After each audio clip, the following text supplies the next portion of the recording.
Kuna sauti ambayo ikipiga moyo wako unasimama kwa sekunde chache. Sio tu mwanga unaochana anga, sio tu mlio unaotikisa nyumba, bali ni kitu ambacho tangu zamani watu wamekiogopa, wamekiheshimu na wengine wamekitafsiri kama ujumbe.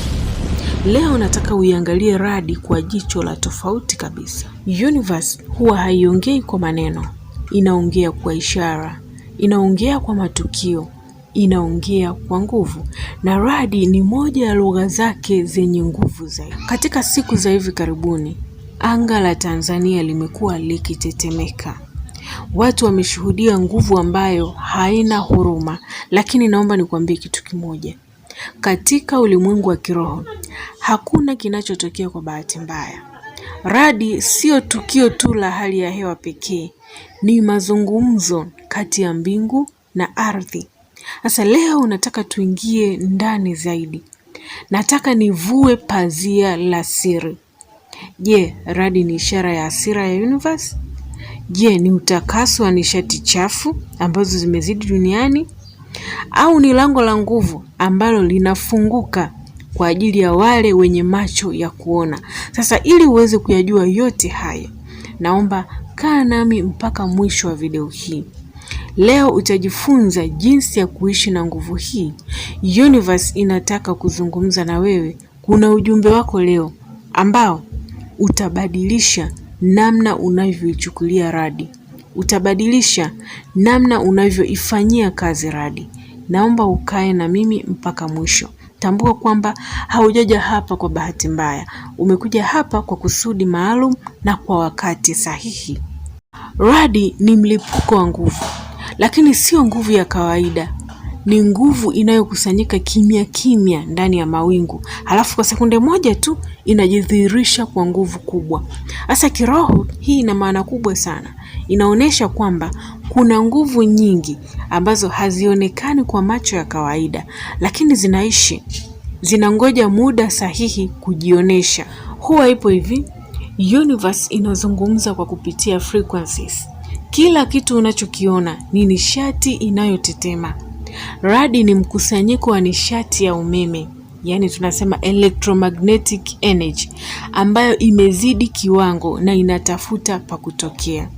Sasa kiroho, hii inaitwa divine discharge. Inapotokea radi nyingi katika eneo moja, hiyo ni ishara kwamba kuna msukosuko wa nishati katika eneo hilo. Dunia inajisafisha. Inatoa sumu za kifikra, chuki na giza ambalo binadamu tumeliweka kwenye anga letu. Radi ni kama fagio la moto la universe. Universe inajisafisha, inaondoa negative energy. Lakini kuna siri kubwa zaidi. Radi inabeba light codes.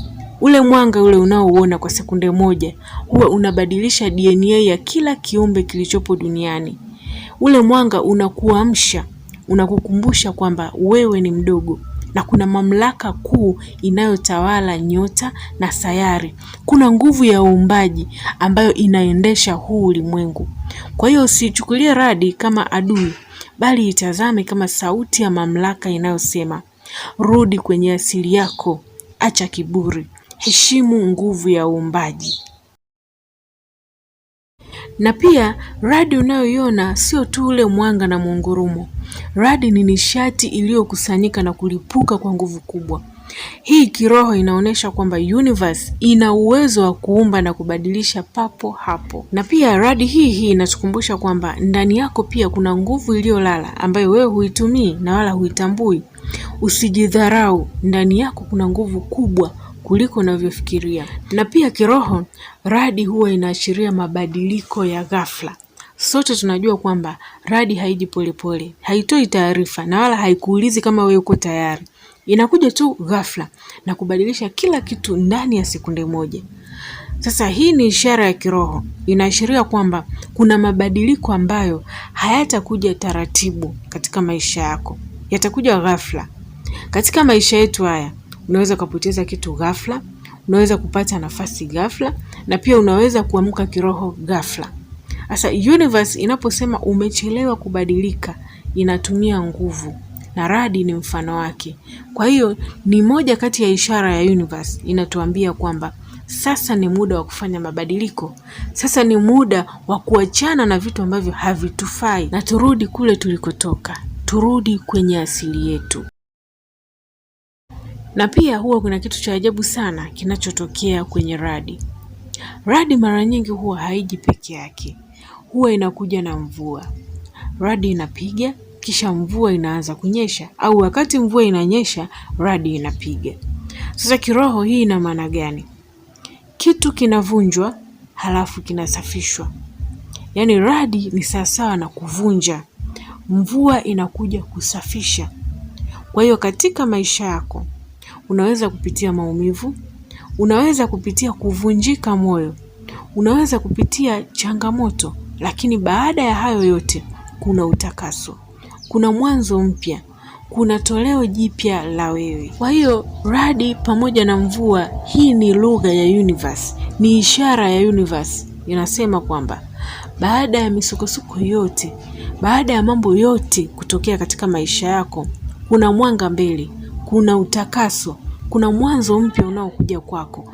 Kwa hiyo kaa tayari, ishi kwa matumaini na usikate tamaa. Na pia radi ni ujumbe kutoka kwa universe. Tuheshimu nguvu ya asili. Respecting the law of energy. Vifo na uharibifu unaotokea kama hivi tunavyoona hapa duniani, kuna watu wanakufa, kuna watu wanajeruhiwa. Hii inatukumbusha kwamba binadamu ni mdogo mbele ya nguvu za universe. Binadamu ni mdogo mbele ya nguvu za uumbaji. Kwa hiyo basi, tuwe wanyenyekevu. Hatuwezi kuitawala asili, bali tunapaswa kuishi nayo kwa maelewano. Radi inatufundisha kwamba tuheshimu nishati zetu zinazotuzunguka na zilizopo ndani yetu. Usipocheza na nishati yako vizuri, yani usipoiheshimu na kuitunza, inaweza ikakuunguza na ikakuangamiza kabisa. Sasa watu huwa wanaogopa sana radi, wanakuwa na hofu kubwa sana juu ya radi. Unaweza kujiuliza ni kwa nini hii hali inatokea? Ni kwa sababu radi huwa haina control, haina utabiri kamili. Yani we una hili wala lile, unasikia tu muungurumo mkali. Na pia radi huwa ina nguvu kubwa. Hivi vitu huwa vinasababisha watu waogope radi. Lakini kiroho, hofu sio adui. Hofu ni ujumbe kutoka kwa universe. Radi inapokuogopesha, kaa chini na ujiulize, ninaogopa nini kwenye maisha yangu? Ni kitu gani nakikimbia? Ni mabadiliko gani nayakwepa? Kwa sababu mara nyingi unachokiogopa ndio kinahitaji kibadilike. Kwa hiyo jiulize, unaogopa nini katika maisha yako? Anza kukifuata hicho kitu. Na pia radi ni kama onyo kutoka kwa universe. Hapa naomba tusikilize vizuri sana ili uweze kunielewa.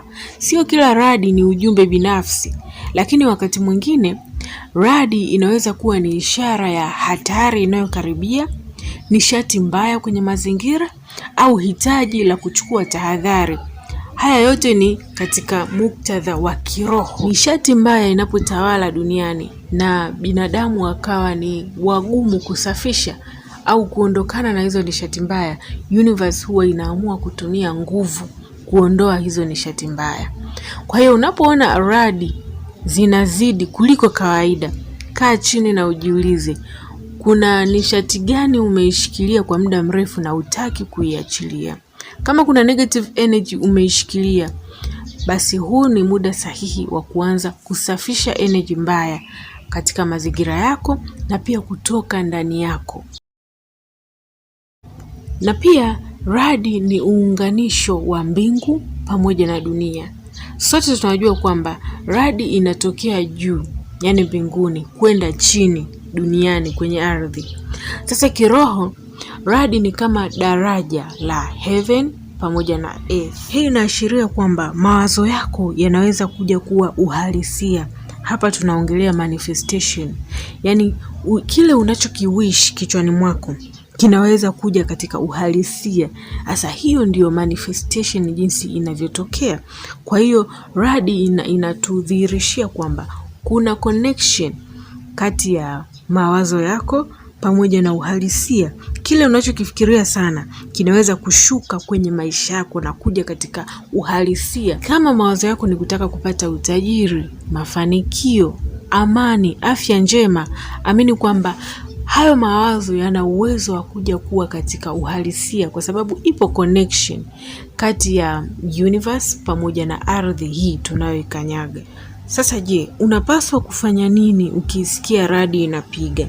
Hapa ndipo sehemu muhimu zaidi, na naomba unisikilize kwa makini sana.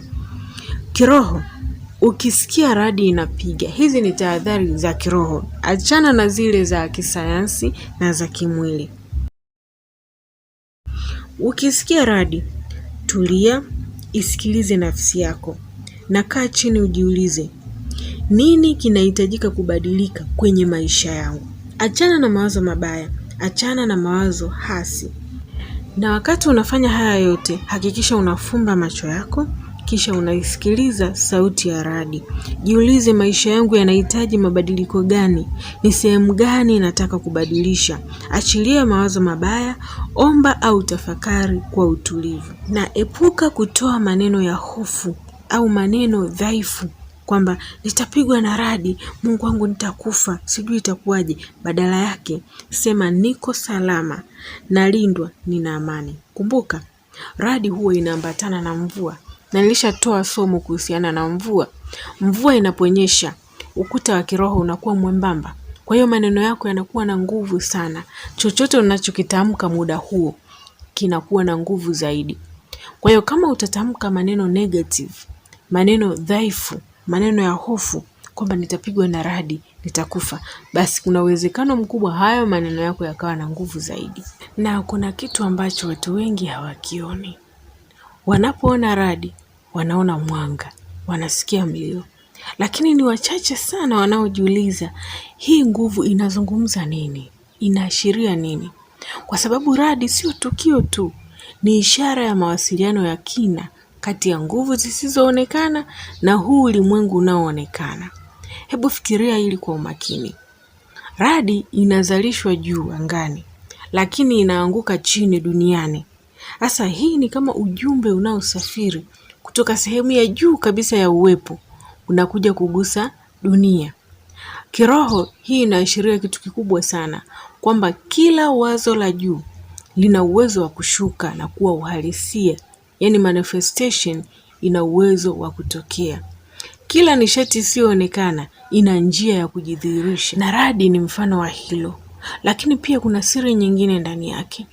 Radi huwa haiji bila sababu. Kila kitu hapa duniani huwa kinatokea kwa sababu maalum. Radi kabla haijatokea huwa kuna mkusanyiko wa nguvu. Mawingu yanakutana, mvutano unatengenezwa na nishati inajikusanya.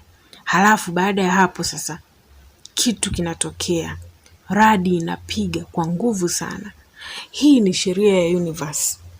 Nishati ikijikusanya kwa muda mrefu, lazima itatafuta njia ya kutoka. Na hii haipo tu angani, pia ipo ndani yako. Ndani yako kuna nishati isiyoonekana. Hata kama wewe hauitumii, lakini ipo siku hiyo nishati itatafuta tu njia ya kutoka. Ndani yako kuna hisia ulizozificha, kuna mawazo uliozuia, kuna ndoto ulizochelewesha. Vyote hivyo ni nishati. Na kama ilivyo kwa radi, ipo siku hizo nishati zitaachia. Ipo siku hizo nishati ulizozihifadhi ndani yako zitatafuta njia ya kutoka kwa nguvu, kwa ghafla, kwa njia ambayo hata wewe mwenyewe haujatarajia. Na hapa ndipo siri kubwa inaingia. Radi sio tu mlipuko wa nguvu, ni usawazishaji wa nishati, yani energy balance. Wakati anga lina mvutano mkubwa, radi inapiga ili kurudisha balance. Sasa hii ina maana gani? Naomba unisikilize kwa makini. Pale maisha yako yanapokuwa na msongamano wa nishati, pale unapobeba mambo mengi ndani yako, universe inatafuta njia ya kukusawazisha. Na mara nyingi hiyo balance huja kwa kupitia tukio la ghafla. Kuna watu wanaona radi kama ni tukio la nje, tukio la ghafla. Lakini ukweli ni huu hapa. Radi ni kioo, inaonyesha hali ya ndani ya nguvu kwenye huu ulimwengu tunaoishi, na inaonyesha hizo nguvu zipo kwa kiwango gani. Na pia radi hiyo hiyo inaonyesha nguvu zilizopo ndani ya mwanadamu pia, kwamba wanadamu wamebeba nguvu gani, wanadamu wa sehemu fulani wamebeba nguvu kiasi gani. Na kuna siri nyingine ambayo wachache wanaifahamu. Radi ni moja ya matukio machache sana ambapo mbingu na dunia zinagusana moja kwa moja. Hivi ulishawahi kufikiria hiki kitu? Hakuna kitu kinachopita katikati, hakuna kizuizi, ni muunganiko wa moja kwa moja, direct connection. Sasa kiroho, hii inaashiria kwamba kuna nyakati ambapo intuition yako inaunganishwa moja kwa moja na ukweli. Yaani kuna muda utajikuta wewe unajua tu vitu kabla havijatokea, bila logic, bila kupata maelezo yoyote yale marefu. Unajikuta tu unajua kama radi, yani haraka, moja kwa moja, bila kusita. Hii ni connection. Hapa naomba nikuulize kitu. Hivi umewahi kupata hisia ya ghafla, wazo linakuja bila kutarajia, au uamuzi unatokea ndani yako bila sababu yoyote ile? Yaani unajikuta tu kuna kitu fulani kinatoka ndani yako. Sasa hiyo ni aina ya radi ya ndani. Ni mwanga unaopita kwenye akili yako ghafla tu, kwa sekunde moja tu, lakini unakuonesha kitu ambacho haujawahi kukiona. Unakuonesha kitu ambacho kitakuja kutokea baadaye katika maisha yako. Na hapa ndipo siri nyingine nzito ipo. Radi huwa haikai muda mrefu, ni sekunde chache tu, lakini athari yake ni kubwa. Athari yake inakaa muda mrefu. Hii inaonyesha kwamba sio kila kitu chenye thamani kinahitaji muda mrefu. Wakati mwingine sekunde moja ya ufahamu inaweza kubadilisha maisha yako yote. Universe huwa haizungumzi kila siku kwa makelele, lakini inapochagua kuzungumza kwa nguvu, kwa kutumia force, huwa inatumia radi. Sio kwa kila mtu, sio kila wakati, lakini kwa wale wanaoweza kusikia zaidi sauti. Na ndani ya sauti huwa kuna ujumbe, na ujumbe huo huwa hauandikwi kwa maneno, hauandikwi kwa lugha ya kawaida. Huwa unaeleweka kwa hisia, kwa utulivu wa ndani, kwa awareness, kwa sababu lugha ya universe si maneno, ni nishati pamoja na ishara. Ukianza kuiangalia radi kwa jicho hili la tofauti, utaacha kuiona kama tukio la kawaida. Utaanza kuiona ni kama ukumbusho wa nguvu, ukumbusho wa mabadiliko, ukumbusho wa connection kati yako na universe. Na pia kabla sijamaliza somo hili, naomba nitoe tahadhari za kimwili. Radi inapopiga unatakiwa kufanya nini kimwili? Hii ni kwa ajili ya usalama wako zaidi. Kitu cha kwanza kabisa, ukiona mvua inanyesha huku inaambatana na radi, ni muhimu kukaa ndani ya nyumba. Epuka kusimama chini ya mti. Usikae sehemu zilizo wazi, yani kama kwenye uwanja, barabara tupu. Epuka kushika simu ikiwa kwenye chaji. Zima vifaa vyote vya umeme. Na pia epuka kutembea kwenye maji ya mvua wakati radi zinapiga. Kaa mbali na madirisha pamoja na milango. Na kitu cha muhimu zaidi naomba uelewe, radi sio kitu cha kuogopa, ni kitu cha kuelewa. Kwa muda mrefu sana watu wamekuwa wanaishi na hofu ya radi. Kila sauti yake ikija moyo unaruka, watu wakiona ule mwanga wanapata wasiwasi. Lakini leo umeanza kuona upande mwingine wa ukweli, na umeanza kuelewa kwamba radi sio adhabu, radi sio bahati mbaya peke yake, radi sio giza, bali ni nguvu. Na nguvu haijawahi kuwa mbaya wala nzuri, inategemea jinsi unavyoielewa. Na kama kuna kitu unapaswa kujifunza leo ni hiki hapa. Usiogope mabadiliko. Kwa sababu mara nyingi mabadiliko yanapokuja kwa nguvu kama radi yanaonekana ya kuogopesha, lakini ndani yake kuna ukombozi. Kuna watu wanaishi maisha yao kwa hofu. Kila radi ikipiga wanaona kama ni mwisho. Kila tukio gumu wanahisi ni kama linawaangamiza. Lakini ukweli ni huu hapa. Hofu haitakuokoa. Hofu haitakupa majibu. Hofu haitabadilisha kitu chochote katika maisha yako. Unachokihitaji ni kupata ufahamu, utulivu na imani ndani yako. Unatakiwa kuishi kwa uelewa, kuishi kwa tahadhari na pia kuishi kwa amani. Na kama kuna kitu kinapaswa kubaki ndani yako baada ya video hii ni hiki hapa. wewe uko salama. Ndio, upo katika dunia yenye mvua, radi, giza na makelele. Bado unaweza kuwa na amani ndani yako, kwa sababu amani haitoki nje, inatoka ndani yako. Kila radi inapopiga, badala ya kuogopa, jaribu kufanya kitu tofauti. Tulia kidogo, vuta pumzi, kisha jiambie, niko salama, niko chini ya ulinzi, hakuna kinachonidhuru. Na utaona kitu cha ajabu sana. Moyo wako utatulia, hofu itapungua na utajisikia nguvu ndani yako. Usiogope radi, ielewe. Usiogope nguvu, bali itambue. Na zaidi ya yote, usijiogope wewe mwenyewe, kwa sababu ndani yako kuna nguvu kubwa kuliko radi yoyote. Kama unahisi somo hili limekugusa na limeingia ndani ya moyo wako, tafadhali sana subscribe channel hii ya Nguvu za Universe na uendelee kujifunza siri za maisha, akili na roho. Na kumbuka, hofu inapungua pale uelewa unapoongezeka. Na kwa upendo zaidi, share video hii na wale wote uwapendao ili na wao waweze kujifunza. Asante sana.